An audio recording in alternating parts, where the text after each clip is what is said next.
Okay, I hope you are able to see my screen. So let me get started again uh, in today's class explaining what is 5G system architecture. So what we look at is, so we look at overall architecture of the 5G system in today's class, followed by what happens in the case of RAN side and what happens in the case of core network side in the following classes. So we have already seen in the previous class that these are the some of the requirements that 3GPP has thought about as part of the 5G system architecture should satisfy. So we have seen this. As you see, one of the most important requirement is supporting multiple radio access technologies. Even though we use the word 5G as if it is a single radio access technology or a single system, it could be actually composed of not only different radio access technologies that are proposed by 3GPP, it could be also something like Wi-Fi, which 3GPP is not part of specification. And there are many issues and many requirements that are out there. And some of the things are related to leveraging the recent advances in cloud computing, SDN, and NFV. That way, it was felt that we can able to significantly cut down the operational expenses for the operators, including the capital expenditure. And in the same process, 5G wanted to be more energy efficient than 4G and other previous generations. The reason being the number of devices that are going to be expected to be part of the 5G network will be several times higher than previous generations.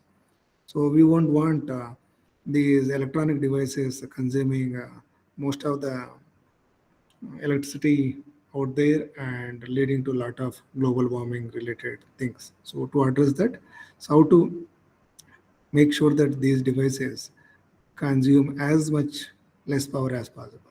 So that the energy efficiency is very important. So we have seen multiple of these in the previous class itself. I was also talking about some of the key issues that were discussed about as part of designing the 5G system. I was also showing you, I think we stopped in this slide where I was talking about we have two major components in the 5G system. One is the RAN, another one is the core network. As you see in the core network, you see a separation of control plane and data plane. So it is very clearly done. That way 5G core is SDN enabled from day one. And on the left hand side, what you see is the RAN having the base stations. So we have seen even in the previous class that the RAN contains base stations which basically provide wireless connectivity to the user equipments, which could be your smartphones, laptops, or any device that has a 5G radio in it. Okay, so tomorrow we are expecting lots of IoT devices also have built-in 5G SIM, is in which they can connect with 5G networks. And on the right hand side, it could be a corporate network, or it could be an ISP network, or it could be like any other thing, including internet. Okay. So at the end of the day, you want user equipment send their data through the base stations and the 5G core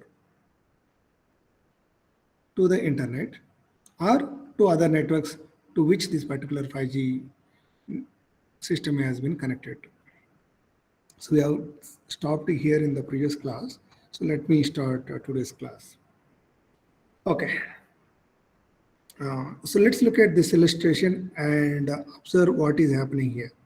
I just want somebody to comment on how this illustration is different from the previous illustration. I am shown this one to all of you, where I'm showing you the users on the left hand side, then we have the RAN, then we have the core network, data network or other operators on the right hand side. So let's look at how this architecture is, or this illustration is different from the previous illustration. Can somebody comment on that? We are magnifying on the RAN portion, seeing how this wireless section is working. Okay, you are right. So that is one thing. And anything else that you can say here, if you look at very closely, in the previous illustration, I was showing about RAN having a single base station. But now you look at here, you not only see three base stations which we also call it as G node Bs. G stands for next generation node B, which is also called G node B, or simply it can be called as GNB. So there are lots of acronyms. Unfortunately, when you talk about these cellular networks, or even for that matter, even the Wi-Fi, just try to remember all of them. So Node B is basically a general term that was introduced in 3G for base stations. Then something called evolved Node B that has been used when we are talking about the base stations in 4G networks. Since we are talking about next generation of Node Bs in 5G, here we are giving a short acronym as G Node B, or short name as G Node B here, or GNB. So look at here the illustration. You see three base stations that are serving a different set of users. And these base stations, if you look at their connectivity to the core network, you should observe here that they are connected with wide connections. So this is the point I wanted to make.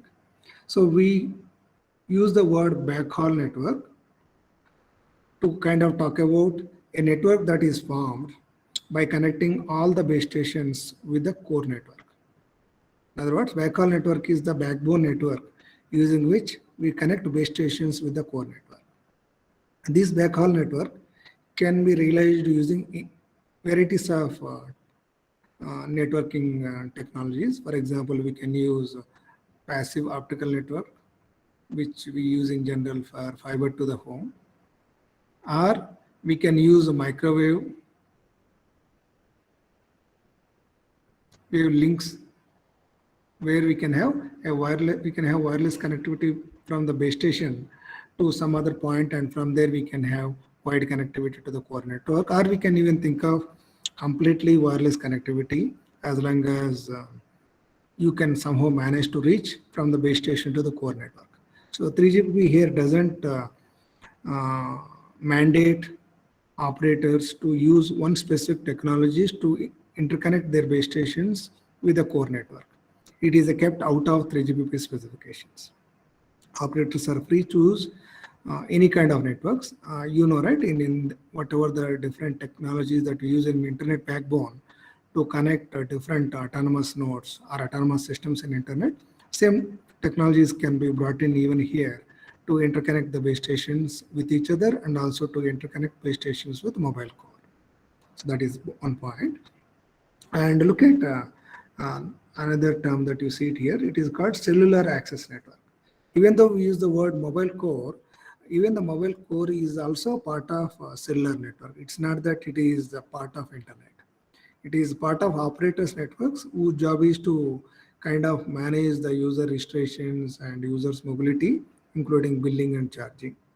So that is the job of the mobile core, similar to the way telephony exchange of the different operators take care of landline connections, calls, and their billings. So very similar uh, concept that we use even here in the case of 5G.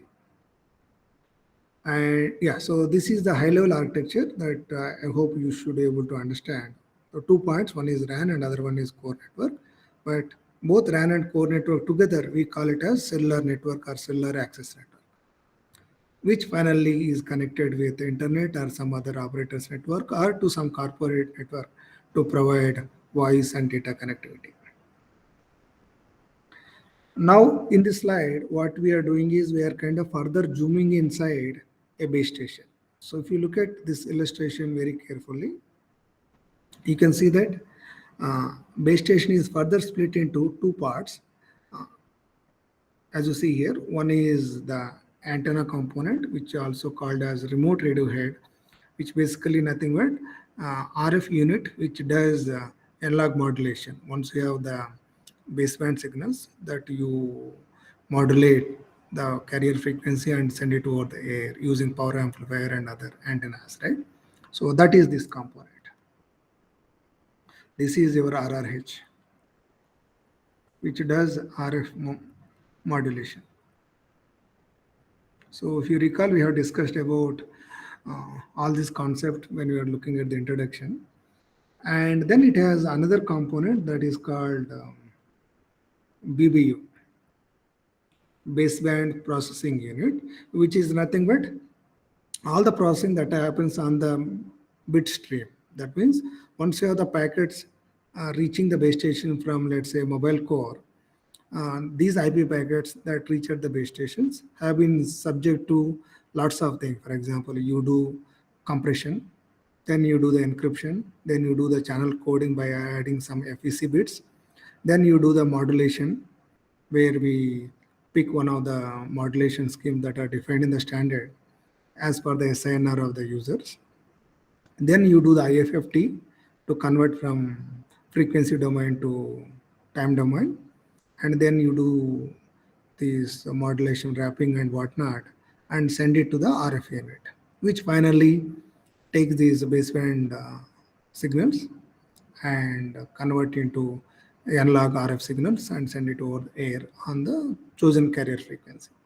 That way, you can think of base station having two main components. One is called a remote radio head and other one is BBU.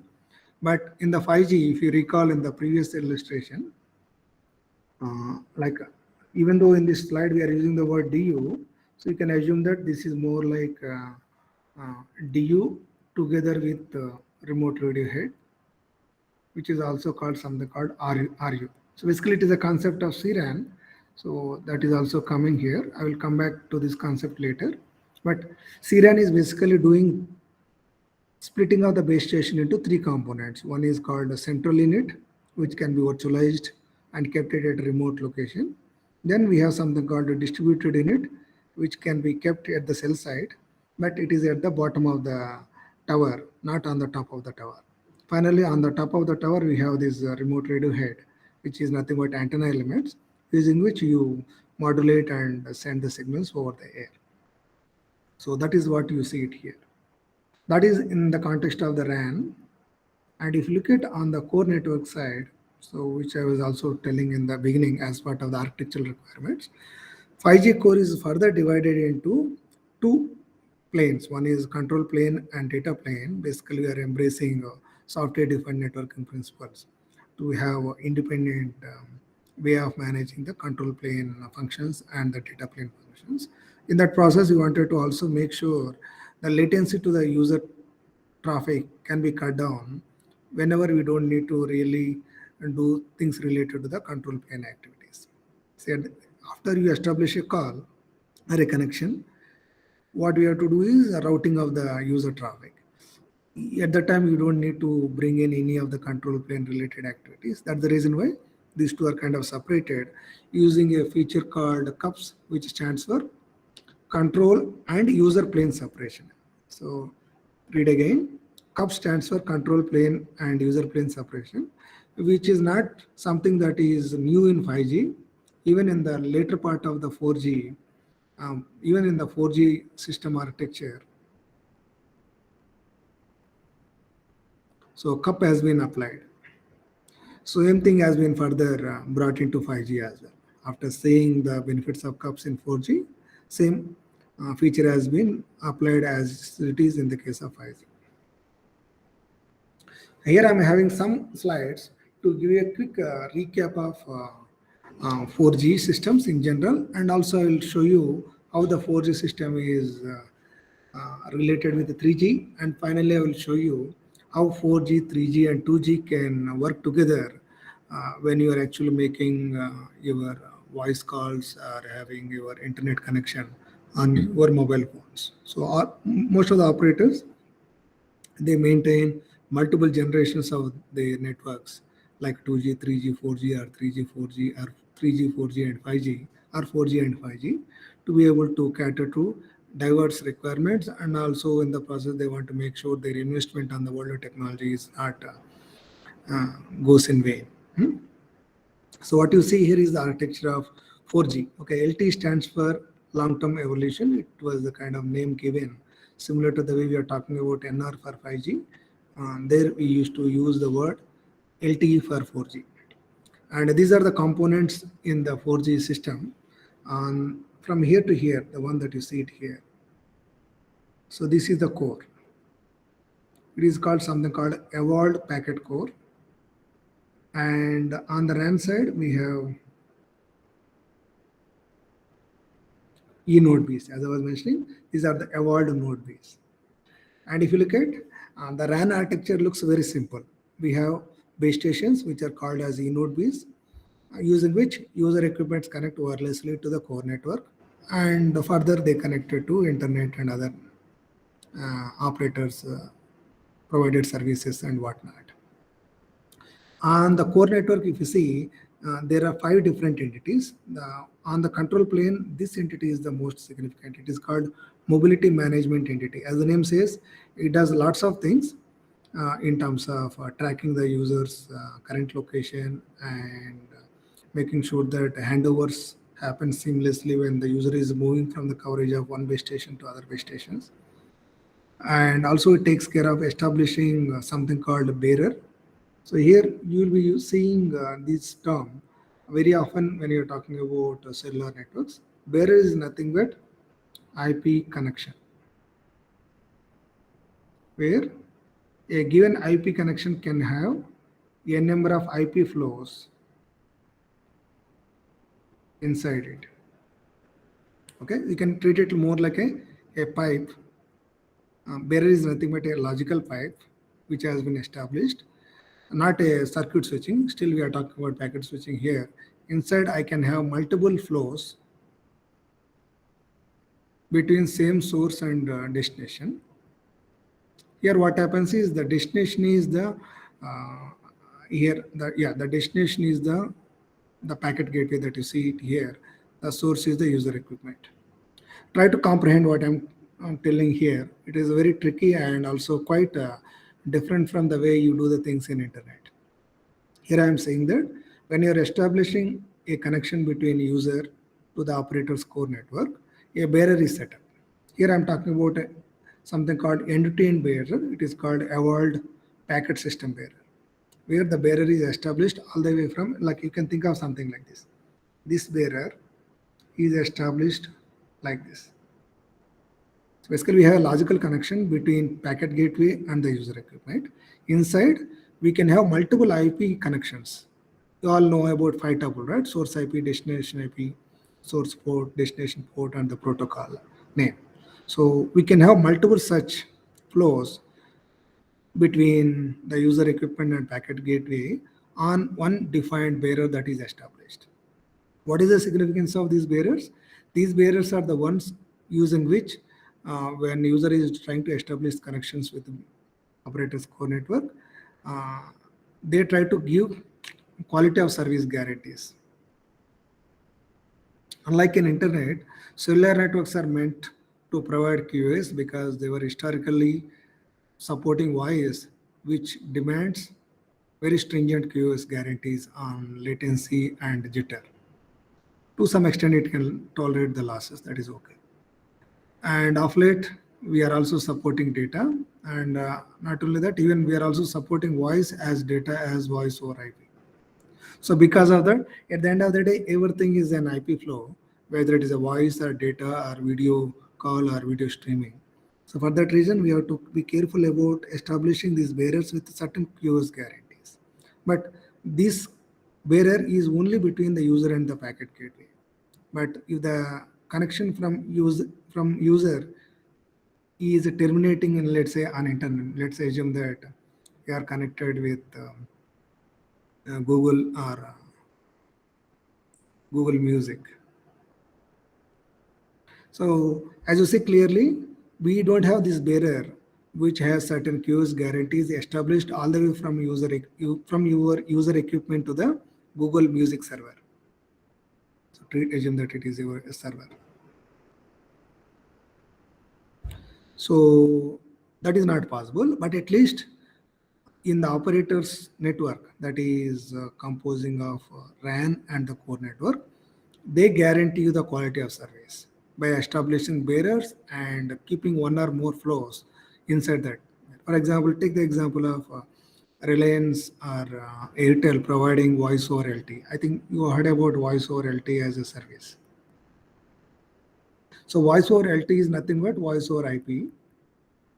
For that, operator deploys something called IP multimedia subsystem.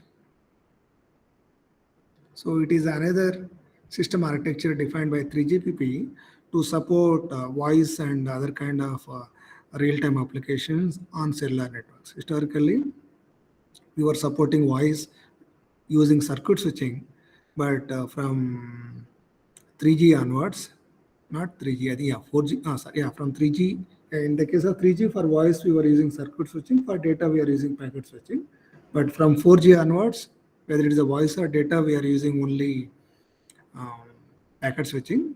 Uh, for that reason, you see some operators when they deployed their 4G, they were only supporting data, not the voice, because for the operators, for those operators, when they have to support voice, they have to deploy this additional entity beyond their packet gateway to support voice and other kind of applications. You also see another term here that is called PSS, which stands for Packet Switch Streaming Services. Like if let's say if the operator, let's say, take an example of Geo has Geo Savan Music, and also I think Geo also has their own uh, streaming applications and other video on demand applications, and I think Geo TV is also there. So all of them can be deployed beyond the packet gateway as services which operator can provide to the users rather than the users going to the internet or to other services that are available somewhere else. So for that, the operator have to deploy these IP multimedia system and packet switch streaming services inside their network. Most often they deploy it at one of their data centers and have a point-to-point logical connection between their packet gateway and these servers which are providing these kind of services.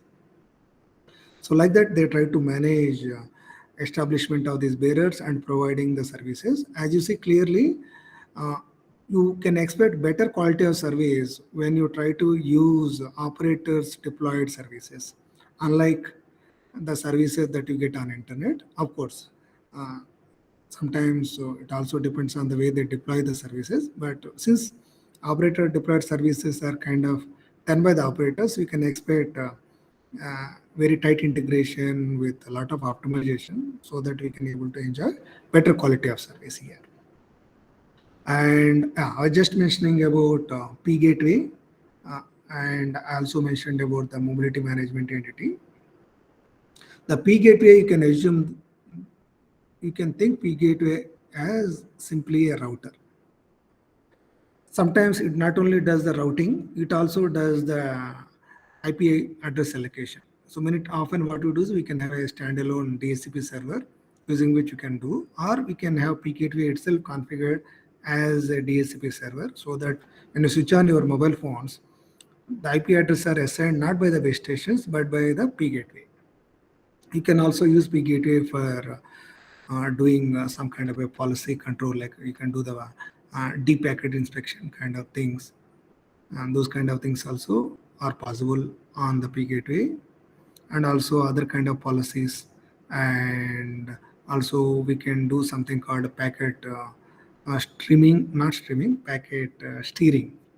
That is another advanced concept where the P gateway can start serving users by using more than one base station. So it comes under something called dual connectivity or interworking of different radio access technologies. In all these cases, the P gateway is the one that takes care of all these activities. So we have something called S gateway, which also does the packet steering, but it also does something called mobility anchoring. That means when the user is moving from one base station to another base station, so it is the responsibility of the S gateway to know where the user is currently located and appropriately steering the traffic to the one of the, let's say user is currently connected to this particular base station. And after a while, assume that the user is moved and started connected to this base station. So then what happens is S gateway started sending the traffic over this pipe or this link to serve the user. So that kind of dynamically deciding which base station should be forwarded the traffic to as the user is moving is taken care of by S gateway. We have something called home subscriber server, where all the user related subscription information, whether you are prepaid user or postpaid user, what is your security key and what is your plan, subscription plan, whether you're using very like a 599 plan or 399 plan. So all those static information is kept here, and some of them also are pushed to the policy and charging rules function for billing and charging purposes here. So these are the various components that are there. And when you look at 5G system as well, there also we have similar kind of entity. Even though the names differ, at conceptually the functionality that you expect from the core network is same, whether you are talking about 3G, 4G or 5G. But as you go towards 5G, we expect the core network doing more sophisticated functions, which were not thought about when we are talking about 3G and 4G. So let's look at another illustration on 4G system architecture. So from this picture, it should be clear that the base stations are talking with each other, as you see here. And the base stations are also connected with core network. So this is the core network, okay? It is called Evolved Packet Core. And here I'm showing you two main entities. So MME is for control plane and SP gateway are for data plane. So even though we have MME, S gateway and P gateway, these are called logical nodes. So 3GPP has defined these as logical nodes to which provide certain kind of functionalities. But when it comes to any practical deployment, we can think of one box the way you see it here, which is kind of implementing the functionality of all these three entities inside the box itself. So the actual implementation is not something that 3GPP mandates. Only they look at performance guarantees in terms of the number of users that has to be registered in a given time interval, and how they should be able to route user traffic and other things. Only those things are only defined in the 3GPP specifications. And the reason why we should have connection between the base station, here we use something called X2 as the interface, using which base stations are connected with each other. The reason why we connect the base stations together is for two things. One is for handovers. So as I was mentioning earlier, let's look at the case where a user who is initially connected with this base station, let's call it as base station A, is moving towards base station B. So initially the traffic is coming like this. The traffic is coming wirelessly and the user, let's say, is here. So we are serving the user. But as the user is moving away, let's assume that the user is coming closer here. Now we have to let this particular base station serving that thing. But initially we are saying that the traffic is coming like this. So we have to somehow route the traffic from this base station to this base station and do it. So that is the reason why we have the X2 interface between the base stations, so that we don't have to all the way go back here. So I also mentioned that SGTA does the job of steering the traffic as a user move from one base station to other base station. It is true, but very often when the base stations are connected with each other, we don't have to bother S gateway in doing this kind of handover from one base station to other base station, where we can let this thing done by the source base station itself, because they can have this kind of logical link between them. And other reason why we do is for interference management. So when the base stations are very close by, and because we use the frequency reuse one, that means all the base stations use all the channels all the time. Then for the cell edge users, that means the users who are at the edge of two cells, they end up facing a lot of interference. To address the interference problem for these cell edge users, what these base stations A and B could do is, when this base station A is trying to serve this user, using the X2 interface, base station A informs to the base station B that I'm going to this user using certain radio resources. You please don't use those resources to serve any of its users. Let's say there's another user X and user Y. So, and user L here. So when base station A is serving user L, the base station A informs to the base station B that you please don't serve any of your users using the same resources. So because we expect only a fraction of the users are in the cell edge region, in the overlap region, so this kind of coordination is going to really help without leading to the wastage of the resources, because we wanted to have reuse equal to 1. So for these two purposes, one is for handover management and other one is for interference management, we want the base station to be connected with each other. So this interconnectivity of the base stations using X2 and other interfaces started with 4G. Up to 3G, base stations were never talking with each other. They only talk with the core network directly. To kind of ease burden on the core network, these kind of interfaces have been defined as part of the 4G and also in the 5G. So I have. So after this handover is done, does this cell tower B then communicates directly with the HDW, or it still communicates with cell tower A and then goes to? Yeah, both are possible, Suranjan. Yeah, both the cases are possible. But in general, the most recommended practice is, say, look at the base station B. If the base station B also have the connectivity with the same S gateway, which is kind of originally providing the connectivity to the base station A, then we can we can let this guy doing this kind of thing. Okay. But if this link is not there, then Right. the traffic has to all the way come like this. So there is no logical link or physical link between these two SGW? Between okay, no, it won't be like that. You can assume that operators will deploy multiple of MMEs and S gateways, which are typically meant for to take care of one metropolitan region or one city kind of setup. So you are asking about, is there an interface defined between them, right? Yes. No, nothing. Okay. Okay. Sir, on the bottom it says that X2 is only a logical interface, and the actual transportation. So suppose base station A and B want to talk to each other, they have to go through the MME. They can't. There's no direct link as such. Is that what's written at the bottom? Okay. No, not that actually. So, okay, so that is a quite interesting question to ask. I thought of skipping that aspect, but since you asked, let me explain. So, what it basically means is that is maybe I can.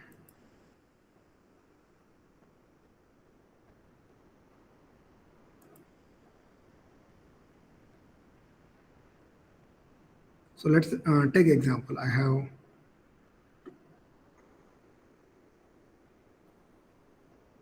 let's call it as base station, and this is my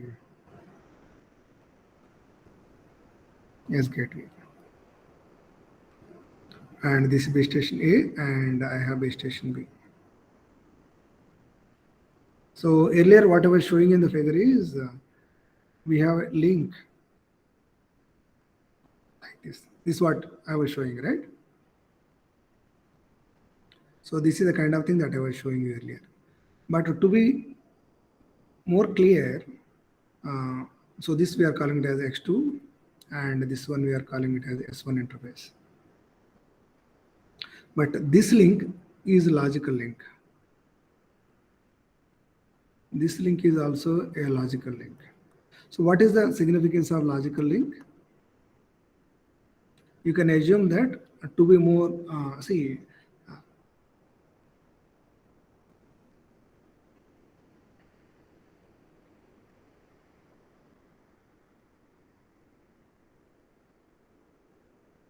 so this is a physical link. So if I zoom in and see inside what is there, you can see an IP backbone network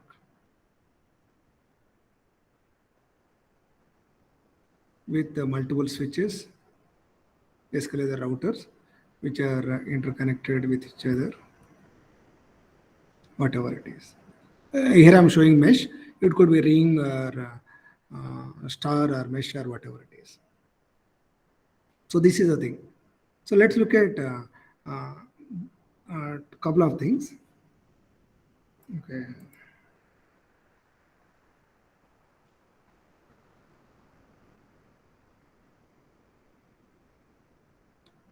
So this I'm calling it as X2.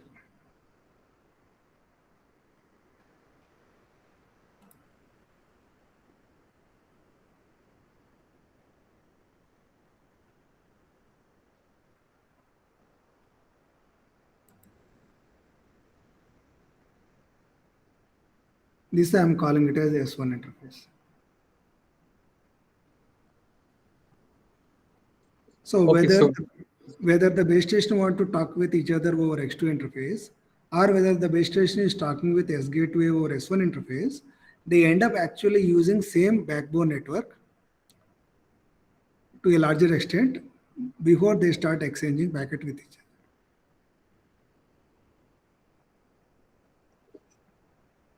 Okay, so both X2 and S1 are just like logical connections, and the actual data transfer is happening via the backbone network only. Like for Exactly. So for okay, example, for the link for the S1 connection, you can assume that maybe let's assume that it is PQRS. Maybe for S1, maybe using these two to send the traffic. And when you're talking about for X2, it may be going over these two links. It all at the end of that is all the it all depends on our routing or forwarding table. Sir, this backbone network is also owned by the same operator, right? Yeah, they can either own or lease it. Okay. Like a big operators like Geo, BSNL, they kind of own it, but it is also expected that we have something called virtual operators as well. Sir, is this the something we call the frontal leased or frontal owned? Yes, network? yeah, right. You're right. Yeah, that's exactly. Yeah. No. There, I think in the CRAN context, we are talking about front hall, but the front hall also will have similar kind of backbone architecture. Yeah. So whether it's a front Which can hall or be back hall, yeah, which it can can be be either owned or leased. owned or leased. Yes. Okay. Right. So here, if you look at all the all the illustration that I'm showing you here, I'm only showing the logical links. These are not the point-to-point links with the switches and routers. So you may end up using different kind of networks in between to able to provide the connectivity between these different entities that you see here. Okay. Sir, in this slide, sir, this eNode B is the base station, and like S gateway is what you have discussed. P gateway is a physical router, right, sir? No. I was mentioning, right? In practice, all three of them, I think there's a look at here. In practice, all three of them can be implemented in a single server itself, or in a single server rack itself. So all these components or all these will be running in the server in the data center of the operator, or how is it deployed, sir? Yeah. Again, till 3G and 4G, we were talking about operators having their own backend office, okay, in which they deploy. But now for 5G onwards, people are also talking about this deployed on cloud, where you can think of even using public cloud as well. Like I was talking about this virtual mobile network operator, right?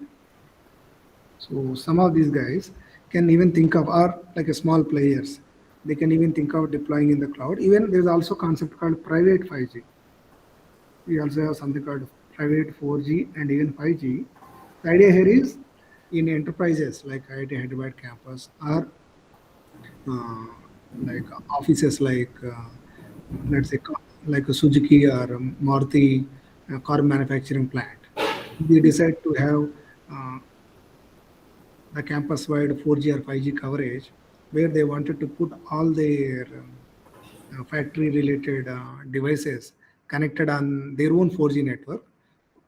by replacing the wires that we typically use it. So there, they cannot afford all these kind of things, right? They may figure it out, okay, we want to have a private 4G or 5G. For that, they can talk with one of the public cloud providers and start deploying the way right now many of the companies start deploying their virtual machines in the cloud and get the services remotely. So it is possible to deploy wherever they think they have the resources. The point I was trying to convey is 3GPP only talks about what these entities should do with certain guarantees in terms of what is the time delay that should be respected when you are having a connection setup and mobility of the users from one base station to other base station. As long as you can meet those SLAs or the kind of service related guarantees, you can deploy these wherever you think to meet those guarantees. Okay. So then, sir, when the end device initiates a call, that has to always go via the SCW and PGW, right? Yes, you are right. You are right. You are right. Yeah, the call at the end of the day, when you are exchanging the data, that I think if you look at this figure, yeah, this is more. Maybe I should. I think it is two. It's okay, sir. And it has too much scribbling on it. So what I was saying is yes. So I was drawing this pipe. You see it here. Yes. Yes. The traffic from the user equipment has to go to the eNode B. From the eNode B, it has to go to the S gateway, to the P gateway. After that, it will go to external network or some other things. But what I'm saying is, these can be deployed wherever it is. For example, they can be deployed on public cloud. Sir, my question is, will there be only one such deployment or multiple deployments for different areas? Oh, okay. You were asking about. Is it like a hierarchical deployment, or will there be a single data center for the whole India that will host for the entire for serving the entire country, or will be multiple deployments of SGB and Okay, PGB I for got it. So you know about the base stations, right? So the base stations have to deploy it physically to cover the region. So that part is clear. Yeah, if you want to cover more region, you have to deploy more base stations.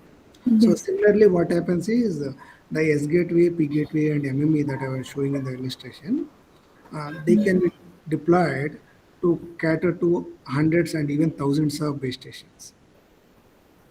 I was also mentioning in the previous class that like India has been divided into 26 or some telecom circuits.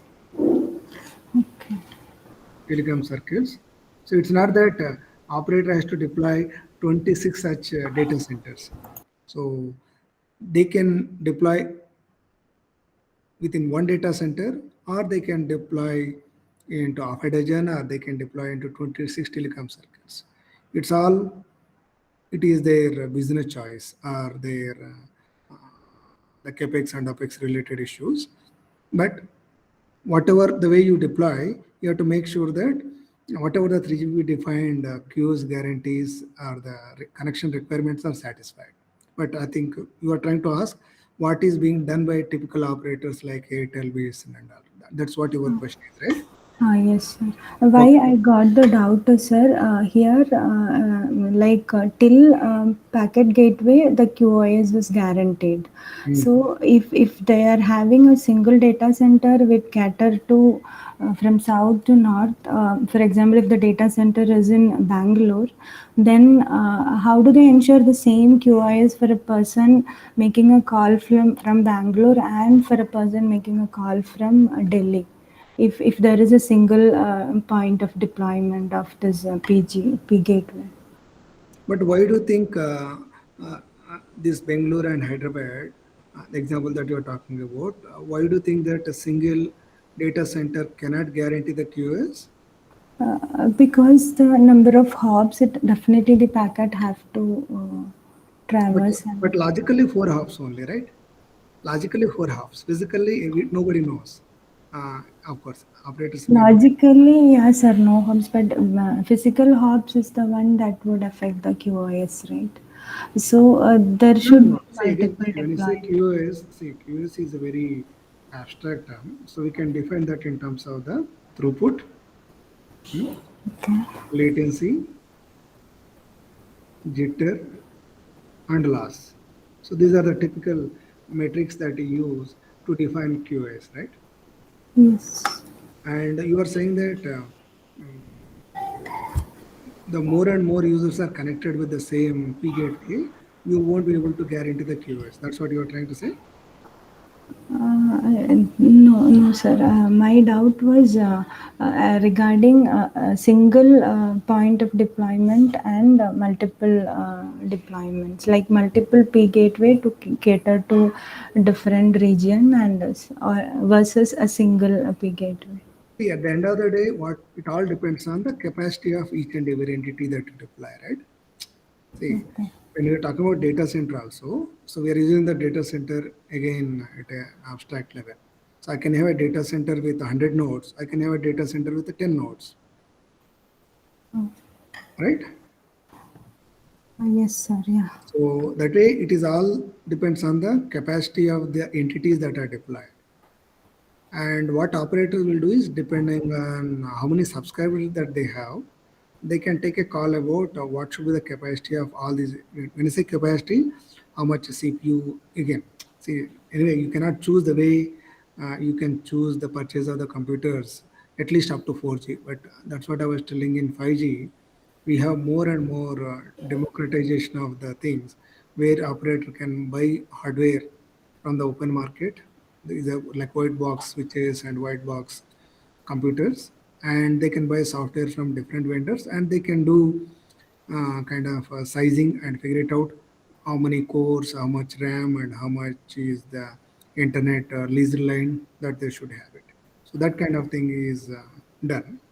But if I come back to your discussion, like operators like BSNL and others, what they do is, for example, for AP and Telangana, they will have one data center or one core network in Hyderabad city, using which they cover these two states.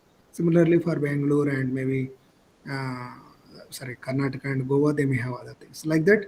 They will have 5 to 10 such data centers, where in each data center they will have all these entities. Where this HSS, you can assume that this is the kind of a database. It is a database which contains all the subscriber details. So this will talk with. You can assume that it could be at one location, or we can have multiple.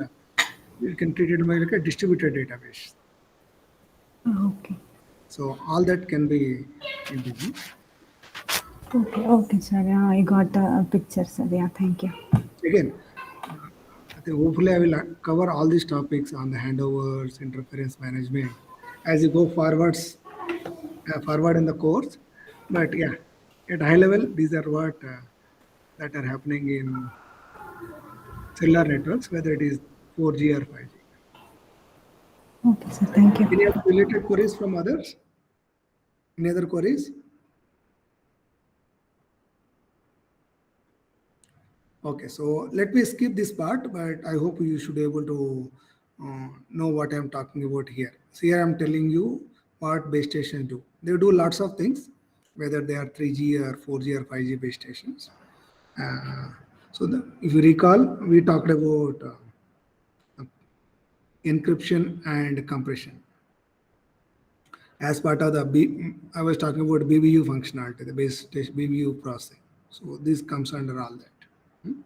And also the base station talk with each other uh, to share the channel quality for handover purposes, and they share the radio resource allocation to take care of the interference for select users. Okay, so all that information are exchanged between the base stations. That way, base stations are the one which do lots of activities, and they are more complex when it comes to the 3G base stations. What happens is in 3G, we have two entities in the RAN side. In the case of 4G, both the entities have been merged into eNode B.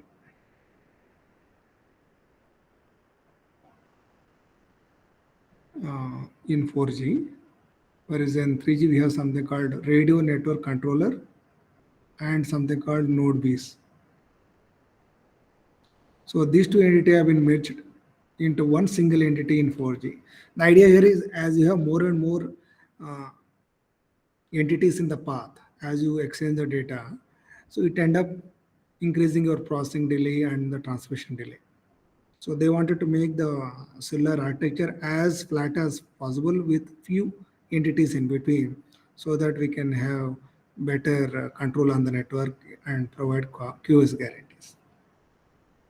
So MME is the control plane entity. So it does all the things related to the managing the registration of the users, authentication of the users, and mobility handling. Again, I'll come back and discuss these aspect when we're talking about 5G entities in the following class. And S gateway, P gateway, these are the user plane entities. So they involve in forwarding or routing user traffic. Okay. And they have their corresponding entities even when you look at 3G networks that I will show in the following slide.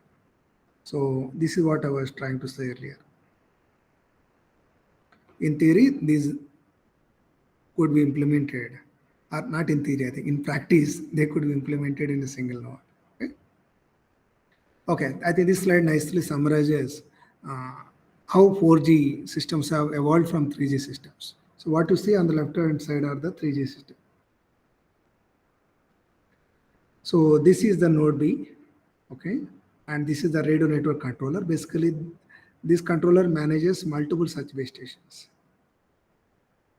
Okay, then you have something called SGSN and GGSN. It stands for Serving GPRS Support Node, and this one stands for Gateway GPRS Serving Node. So look at the names. Serving GPRS, some part of that has come here, and this also has come here as Serving Gateway and Packet Gateway. And the control plane aspect of the SGSN have been brought into MME. And these two have been merged into single node B here. That way, the number of entities have been reduced from 4 to 3 as you go into 4G. So this slide is another interesting slide. This shows how 2G, 3G, and 4G can be intra-working with each other and provide services to the subscribers of a given operator. So let's look at the illustration. So this part is what I was describing you so far. Okay. Oops. Okay, I should say that this part. So look at the illustration and see whether it is the same thing that I described you so far, where I was talking about user equipment connecting with eNode Bs. Then we have MME, S gateway, P gateway, and PCRF, which are connecting with external entities like internet and IP multimedia subsystem, etc. Is that clear? This is what I was showing you so far. What I'm showing again here is operators also might have deployed their 2G and 2.5G networks. They also might have deployed their 3G networks. These are all the 3PP defined names for 2G and 3G, where UTRAN stands for, I think, Universal Terrestrial Radio Access Network. I think GRN is, I forgot what is the acronym, whereas GPRS is General Packet Radio Service. So like that, you can see MME here is talking with its corresponding equal entity that is out there in 3G. Similarly, S gateway is also talking with a GSN, because I was mentioning that a GSN does things in control plane and also in the data plane. So for that reason, it has to speak with both MME and S gateway when you're talking about operators having 2G, 3G, and 4G services in a unified manner. So what is the meaning of all this here is, let's say you are having a 4G phone and you wanted to talk with somebody who is having only feature phone, which is only 2G. So then what is the issue here? Yes, your call will be established on 4G using voice over IP or voice over LTE. That's what we are calling it as. So the traffic will go like this. It will go to the eNode B and to the S gateway. Then from there it will go to a GSN and then it goes to the 2G network where you have 2G base stations. In the 2G we use the word BTS for base station, and in 3G we use the word node B. So and things will happen in the reverse fashion also. So like that we can have Sir, some subscriber on 2G, some subscriber on 4G and 3G interworking with each other and able to exchange data and voice in a seamless fashion. Yeah, Suranjan, go ahead. sir, after getting out of the serving gateway, it will go to this GPRS core, Hmm. and after that, it will go to that stack that you showed in the last slide, right? That 2G stack or 3G stack that you showed in the last slide. Yes, you are right. So I was showing you this part. Look at here. Sorry, it will go to, okay, you have to draw here. So I will draw it here. Let's look at, so user A and we have user B. So what happens when you make the call?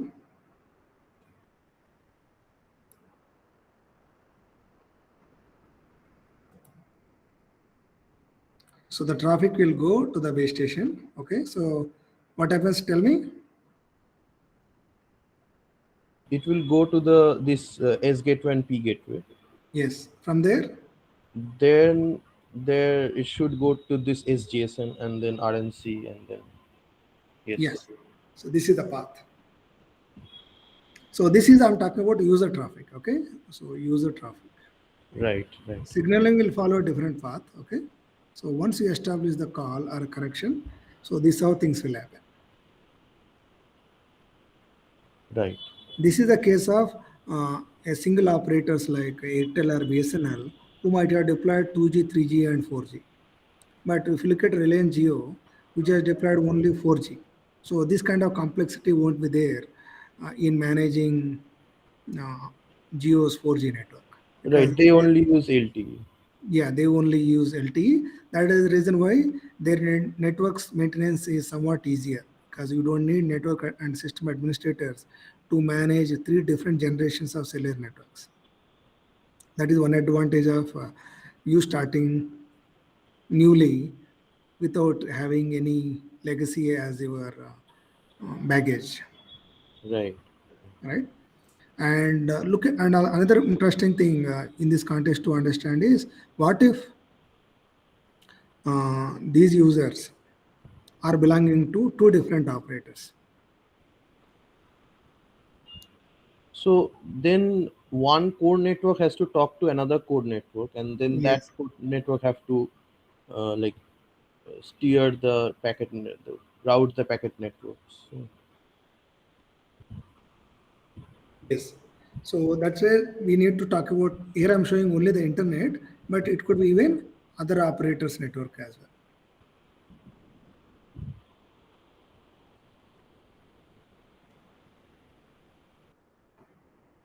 In that case, what happens is the traffic will reach from here to here and hit the P gateway of other operator.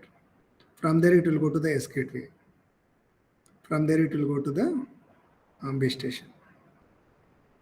Then to the user. Does that make sense? Yes.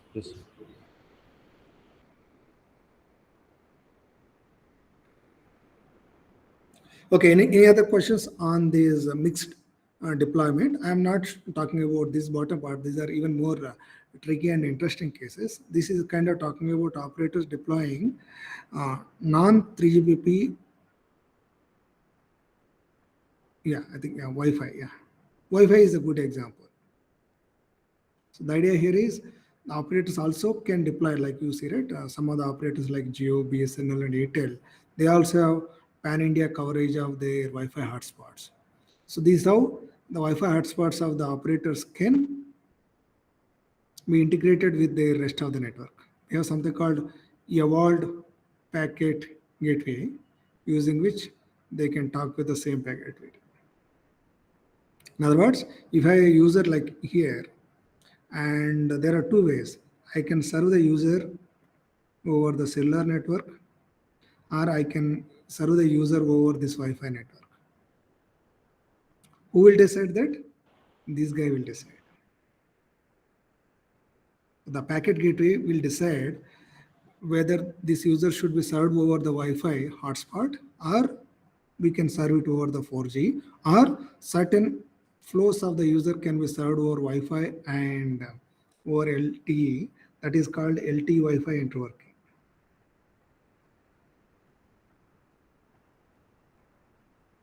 Where we are asking user to use both the LTE and Wi-Fi radios to be able to get data coming through both the networks.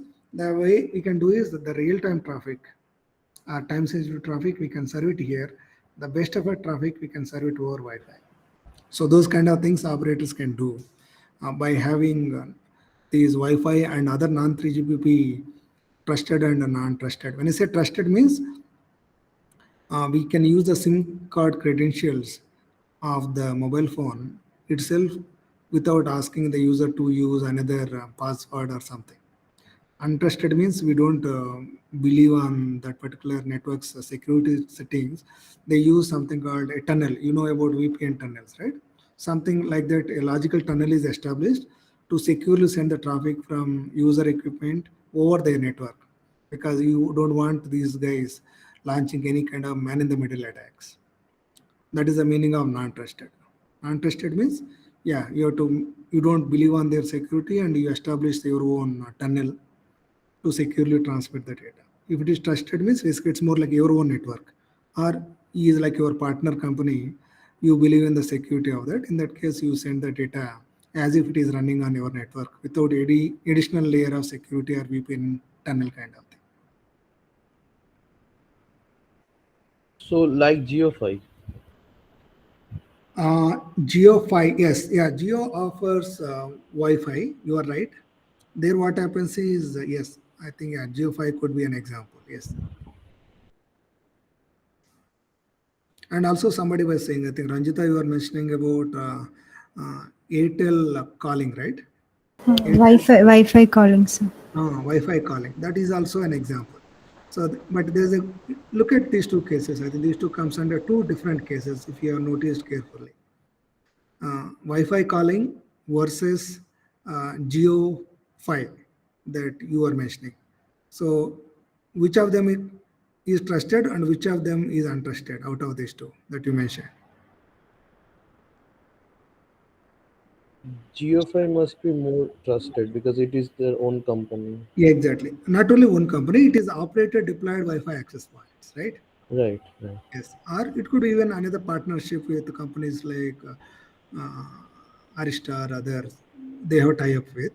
But in the case of Wi-Fi calling, if I'm not wrong, you are using your home Wi-Fi, isn't it? Yes, sir. Right. So then what your smartphone does is when you are using this Wi-Fi calling, it establishes a tunnel like so from here to here.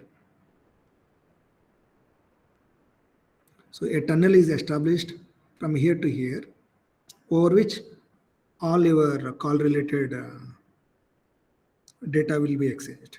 And that tunnel will be repealed at the P gateway and the data will go as usual. That means we are talking about IP in IP or security inside another security tunnel kind of thing.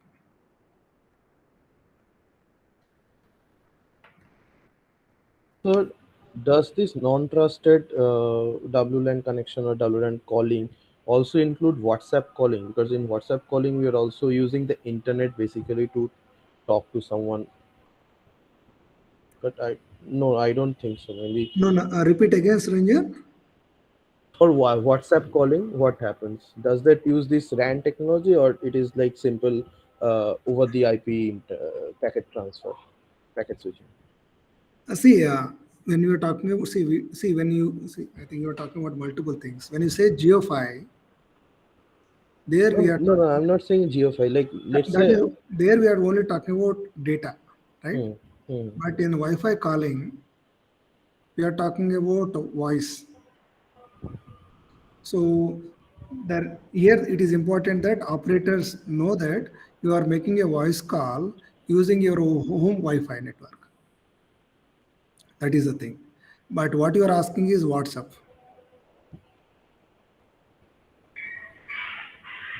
calling, right? yes, WhatsApp calling is treated just like a data right, right. because operators don't distinguish whether you send uh, WhatsApp messages or WhatsApp calls or any other data once you have a Wi-Fi connection, like something like GeoFi. But Wi-Fi calling is something which operators kind of recognized as a mechanism to be able to better serve indoor users where the coverage of the cellular network may not be great and they don't want you leave their network and switch to another competitor's network. So that way they are kind of piggybacking on your home Wi-Fi so that you feel happy and still able to make and receive calls rather than having a lot of call drops or switching the other operator's network. Okay, okay, I understand. Yeah. So any other queries? Otherwise, I will spend another 5 minutes and stop. So there are no other queries. Give me five. Actually, I didn't thought about spending this much time on this topic, but it's okay. Yeah, we can. I hope you got a good picture. I won't be able to get much time to go back and revisit what happened in 2G, 3G, and 4G as you move forward in the course. We'll focus only on 5G related aspects henceforth. But this is how we can think of operators mixing their various generations of cellular networks, including trusted and untrusted 3GPP, non-3GPP networks, including Wi-Fi. Let's come back to our discussion on 5G system architecture. So far I was talking about uh, NG-RAN and 5G core. But if you really look at inside, the NG-RAN contains G-node base. And in this case, I'm showing you multiple G-node base which are connected over a new interface. In 4G, we are using X2. Now that X2 has become XM. N is like a generic term. It could be X2 or X3. But in the case of 4G, it is X2. As you see, the base stations are interconnected, similar to the way we have seen in the case of 4G. And now we have the base stations connecting here with the core network. So yeah, this is what I was telling you earlier about MME SP gateway. So in the context of 4G, so equivalent of them in the case of the 4G are EMF and UPF. So I will discuss more about these entities in the following class. But in a nutshell, AMF does the things that your MME does, where AMF stands for Access and Mobility Management Function.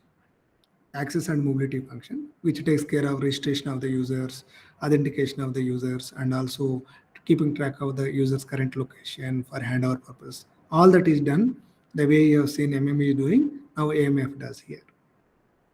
And UPF is nothing but your SP gateway to a greater extent. So in other words, these guys are nothing but routers which do packet forwarding at using IP addresses.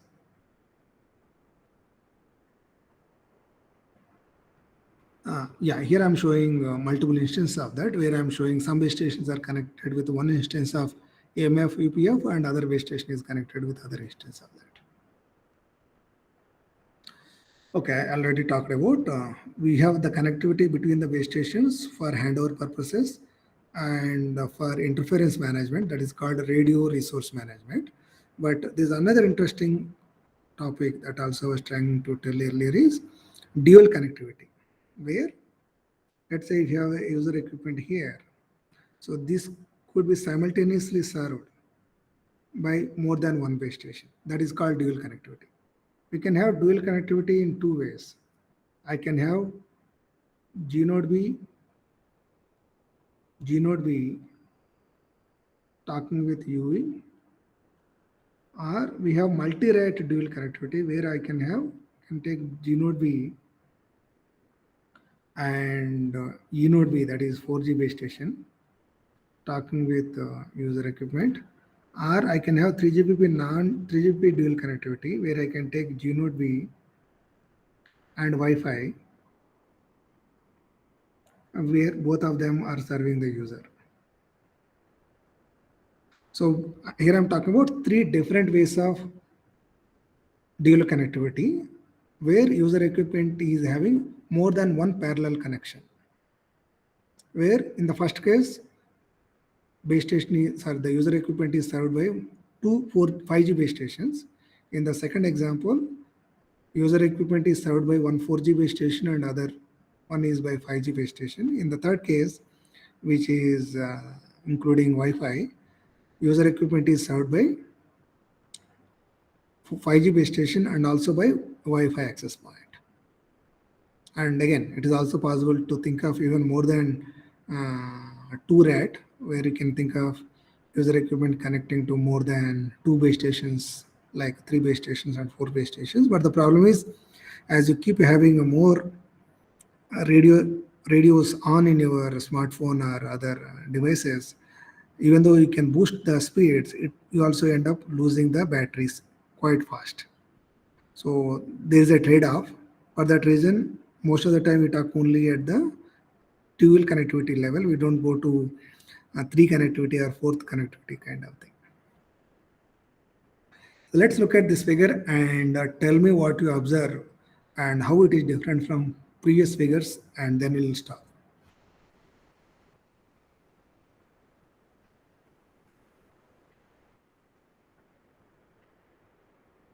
Here the AMFs are connected to many more base stations, but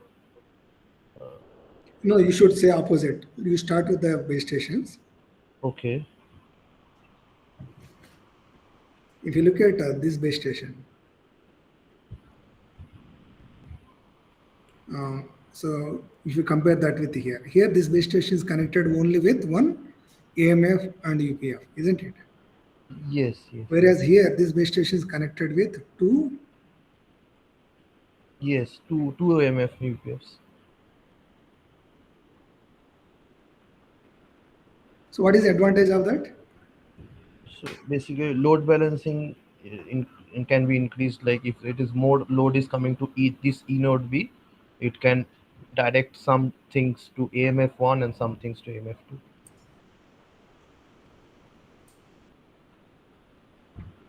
So what you are saying is by connecting to more than one base stations, more than one AMF, we can kind of do that, some kind of load balancing. Yeah, you are right. Anything else that you can get? Reliability.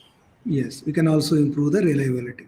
So in case if one data center is down, so this base station can quickly connect with another base station, another data center where we have another instance of AMF running and able to quickly. So this is important, especially for ultra reliable and low latency communication, where you expect not only the user equipment connecting with more than one base station, you also want to connect a given base station with more than one core network entity, so that we have reliability at all the level, at the base station level and also at the core network level, so that we can able to guarantee the QoS and meet the reliability requirements.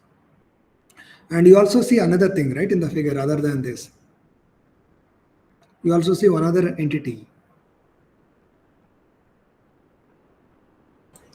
5G base station.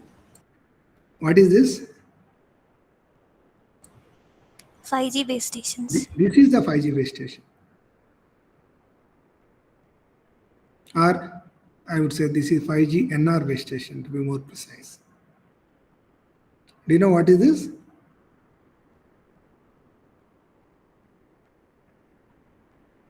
Base station you can also call enhanced Anyway, it is already written here. Yeah, so this is also called next generation eNode B. Or in other words, you can say next generation 4G base station. So the idea here is a lot of operators have deployed hundreds and thousands and even sometimes lakhs of base stations.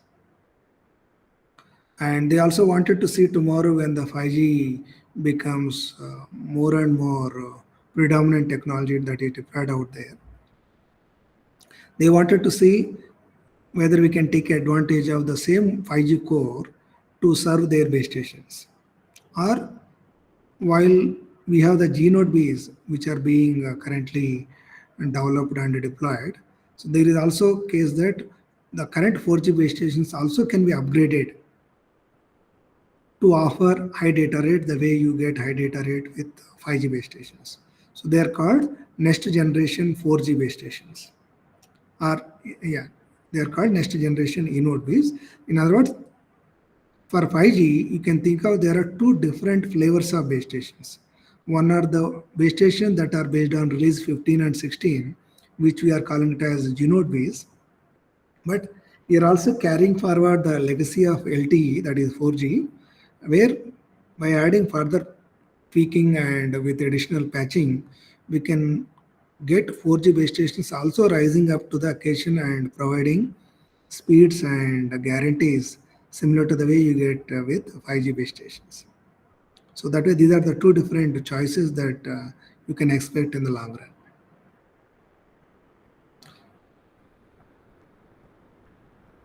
Okay, I'm stopping it here, and if there are any queries, I will take for some time. So next class, what we will do is, what are the different deployment scenarios for the operators with choices of these 4G and 5G base stations. If you look at now, most of the operators have their 4G base stations connected with their 4G network, like this.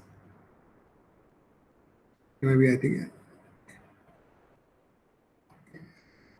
maybe I can take this picture. Yeah. So this is the case, right? Most of the operators have these entities deployed in their network, and they wanted to look at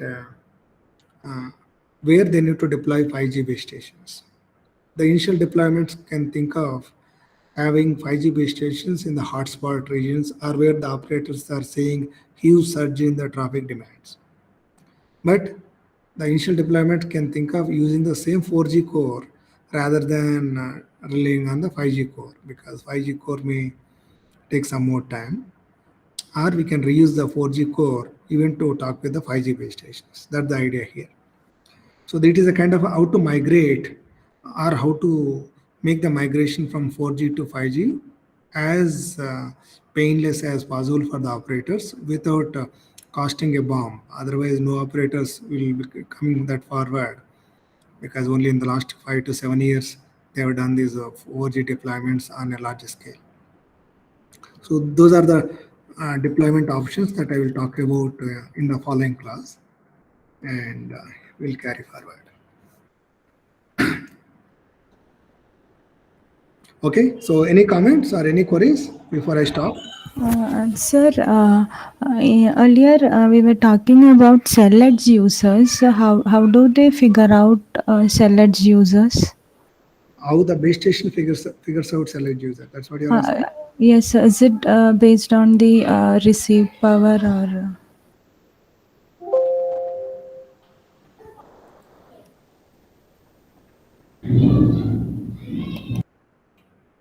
One second.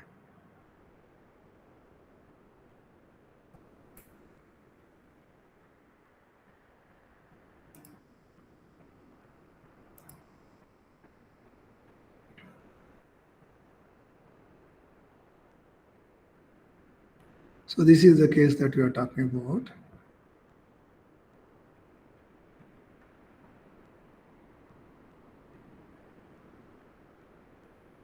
So what happens is each user, okay, I'm going to the later topics, but what each user does is it periodically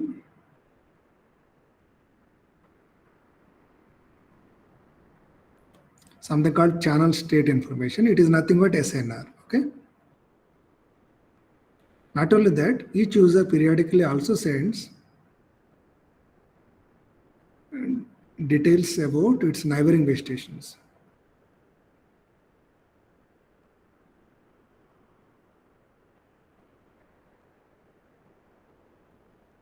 So periodically each handset tells what is the channel quality that is experiencing and also tells to the connected base station. Let's assume that this guy is connected to this. This is the connection. So periodically this user is sending to A, the base station A, that my channel quality is so and so. And also it tells that which are the base station that is able to overhear.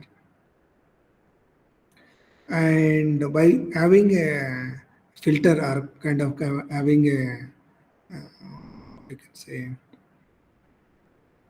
a tap on this particular user over a certain time interval, this particular base station can figure it out whether this user is having good channel conditions or not. And also because this base station is, this user is telling what are all the neighboring base stations, it can try to estimate whether this user is getting low SNR because he's in a region where the coverage is poor. Because if, let's say if you are inside a building with lots of walls, then also you can have lower SNR. In that case, that is not cell edge issue. So cell edge is where you not only getting lower SNR, you also able to detect the presence of neighboring base stations. You can also expect base stations know about their neighboring base station. This base station knows, this knows overall its neighbors. This base station also knows what's all its neighbor. If this user says that, okay, currently I'm having so-and-so SNR and my neighbors are so-and-so, that can help this base station to figure it out that this user is the one who is currently experiencing a lot of interference because of a cell edge region issue. Okay, sir. Yeah. Thank you. So this will come at a later stage when we talk about the handovers and interference management. But yeah, at a high level, yeah, this is the concept. Okay, sir. Yeah. Thank you, sir. And once you know that which are the neighboring base stations, especially when the SNR is too low, you can also try to get rid of these users by handovering this to the other base stations which are offering better signal strength to that user. And I say details of other base stations, what are all other base stations that are out there, and what is the signal strength this user is getting from other base stations, and in which channels other base stations are offering. All that information that user gives to the current or associated base station. That way you see a lot of complexity in the way the base stations and handsets are operating in cellular networks compared to the way you see in Wi-Fi networks.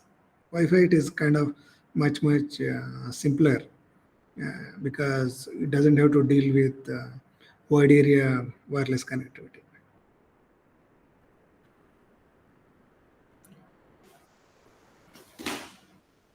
Okay, guys.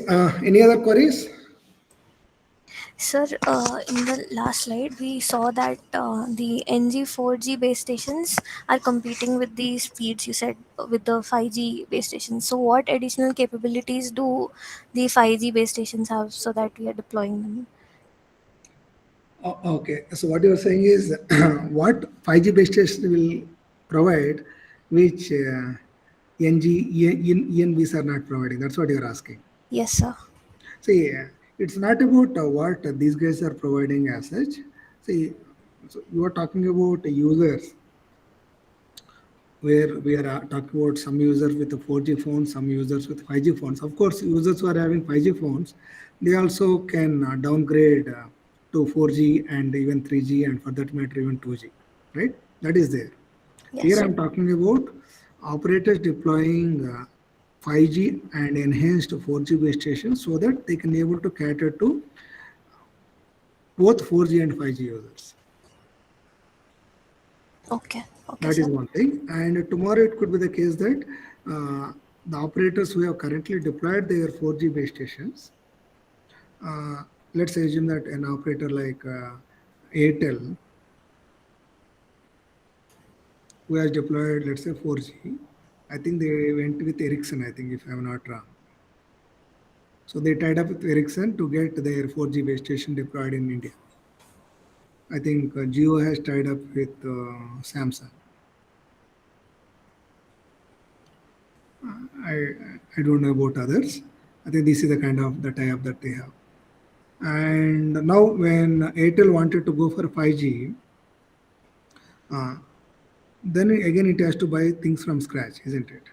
So when it is doing the market study and figuring out what is the cost of the base stations, if the Ericsson guys comes to Airtel and says that you don't really need 5G and you can get 5G speeds by upgrading your 4G base stations, where you can use the same stack, but I will give you a new software, you just flash it on the same hardware.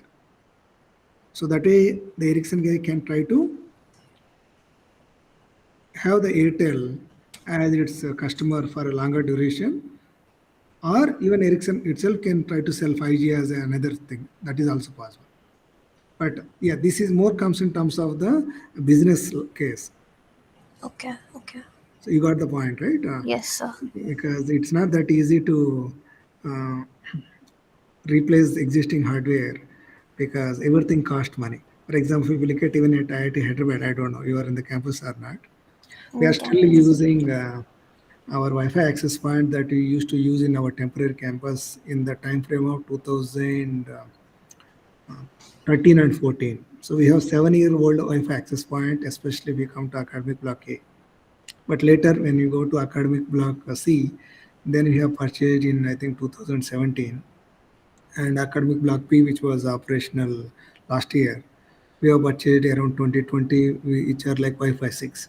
That way we have Wi-Fi 5, first generation of the access point, Wi-Fi 5, second generation of the access point, Wi-Fi 6, that is the current 11x standard in IIT Hyderabad. So we are also kind of doing mixed scenario, but you might have not realized, or anyway, you are not in the campus, but those are in the campus.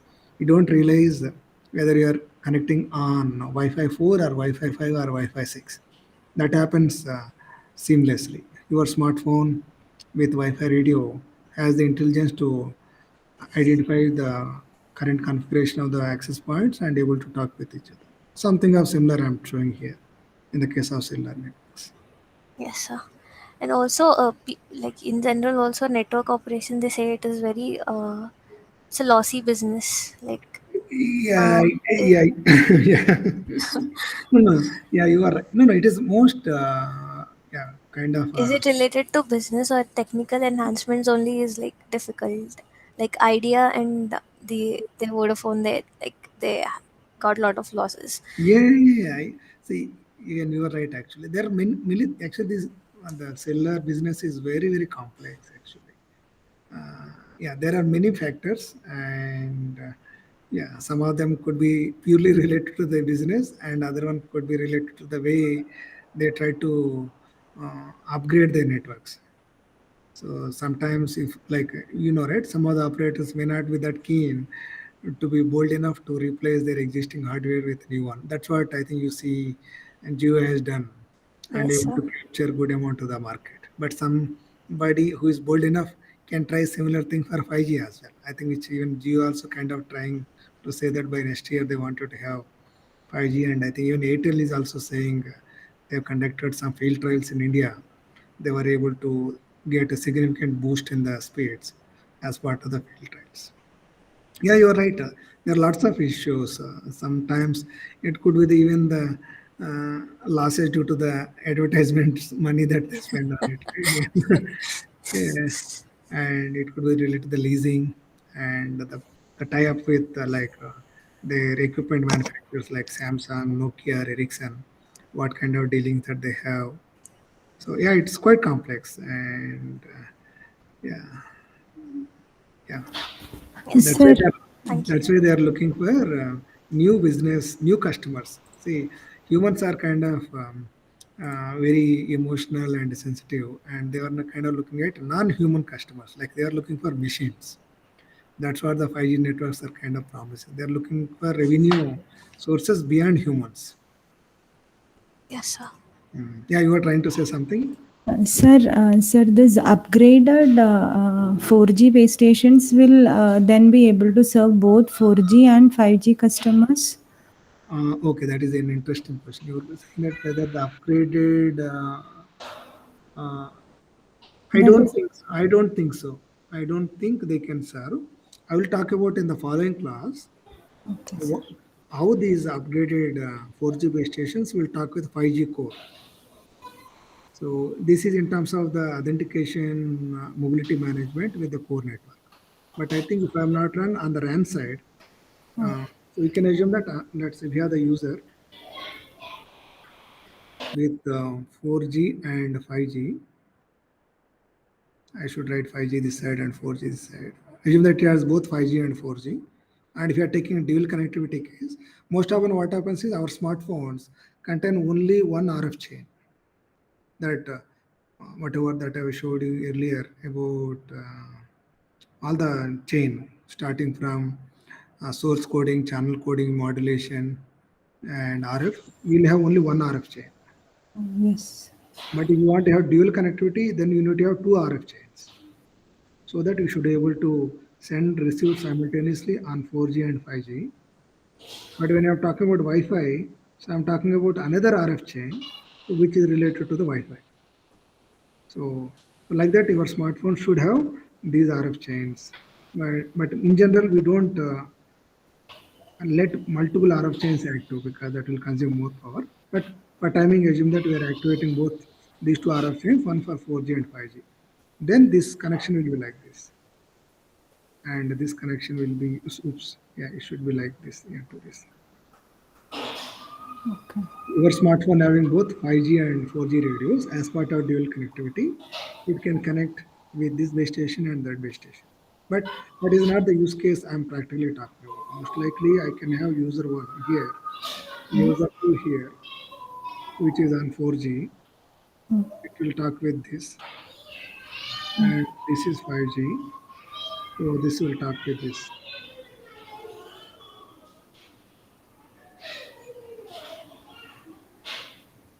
So the standard point of view, all these options are possible. As you see clearly, there are too many choices to try out, and that itself is one big problem. Or say flexibility is also is important. That helps some operators. But if you wanted to really make a case and find out which one is good, you have to do a lot of study before you jump on and decide one of the options. So can we assume that this upgraded base station would serve the 4G customers with a better data rate? Okay, upgraded 4G base station. That's what you mean. Yes, sir. This NGENB. The one of the main reason for upgrading is to make the base station talk with the 5G core. Is it so, sir? Yes, yes, yes, you are right. You are right. Upgrading is mostly to make it talk with the 5G core. Otherwise, 4G base station can only talk with 4G core. Yes. So because it is difficult to maintain multiple such cores in the Yeah, data yeah, centers, they are yeah, moving. exactly. Yeah, moving.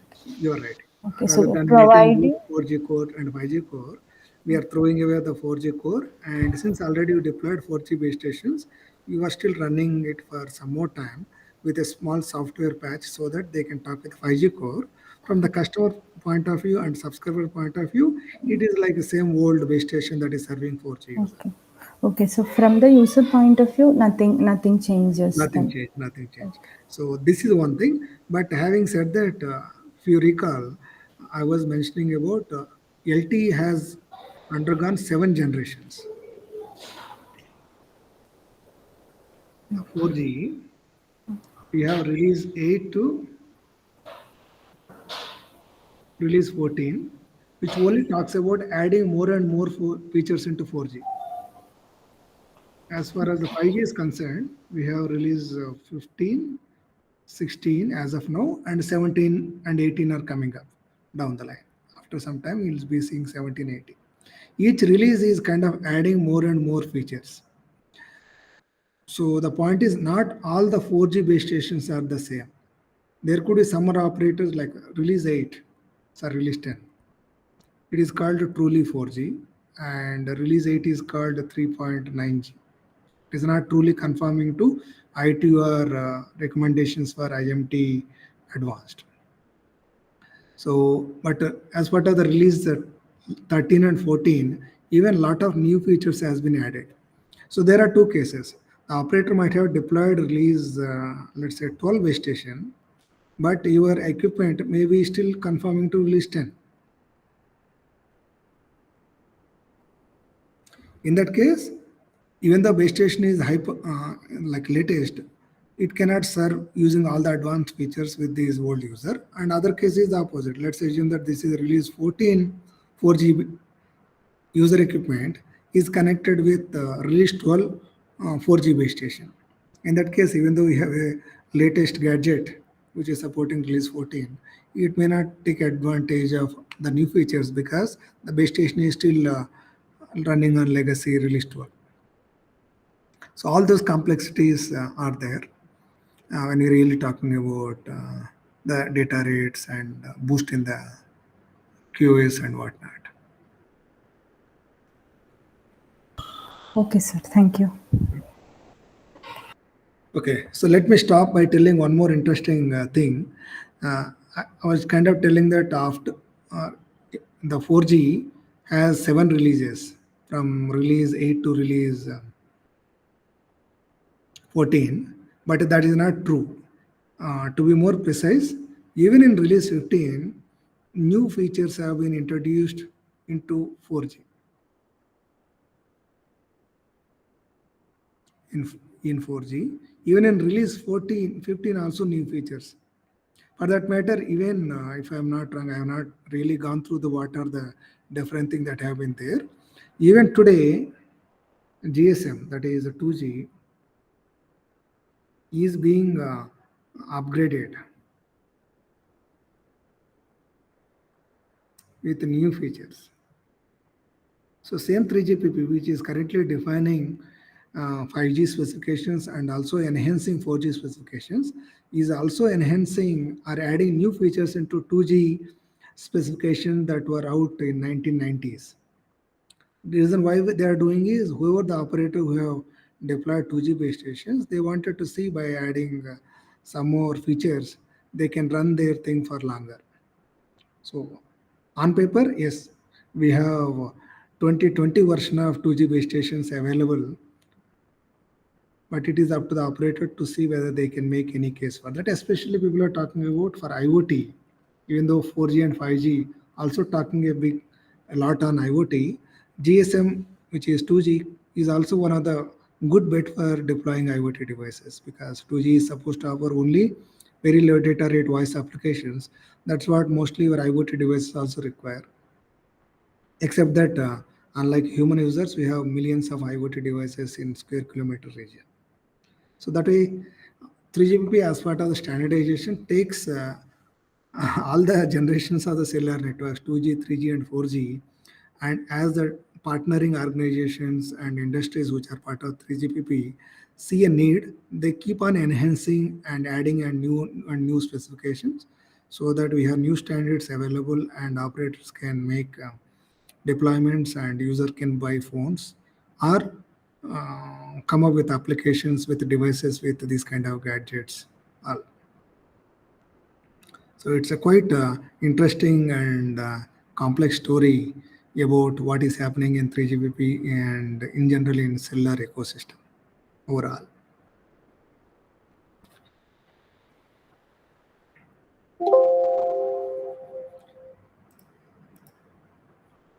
Okay, I don't know how many are still around.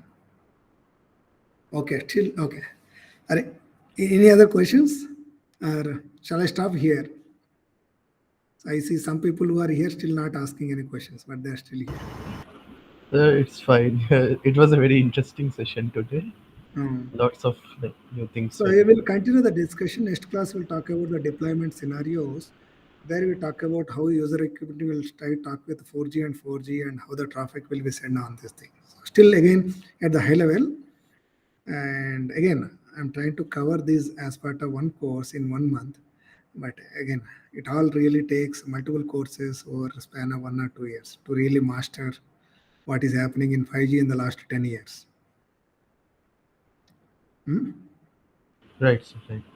Okay, carry on then. And again, you should pay attention to reading all the material that I share. Okay, spend 2 3 hours not only looking at my video lectures, also look at the videos that I'm posting and also the reference material.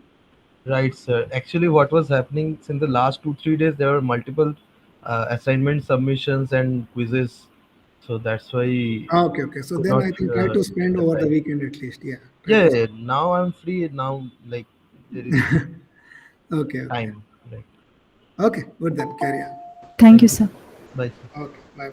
Thank you, sir. Yeah, bye bye. And yeah, so spend some time on NS3 as well. Bye. Madhuri, we are done. We are leaving. Again, you got joined.